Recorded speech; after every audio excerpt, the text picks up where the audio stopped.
Are you struggling with email forwarding not saving in the Outlook web app? You're not alone. Let's explore this issue practically.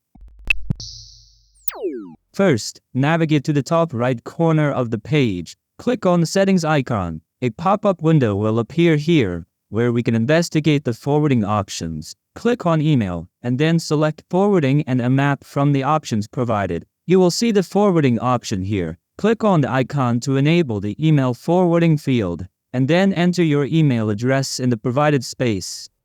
Next, choose whether to enable or disable the option to keep a copy of your emails. Once you've made your selection, click Save to apply the changes. Now, if we close this tab and navigate to Settings again, then Forwarding, we will find that it is still enabled. However, if we refresh the page,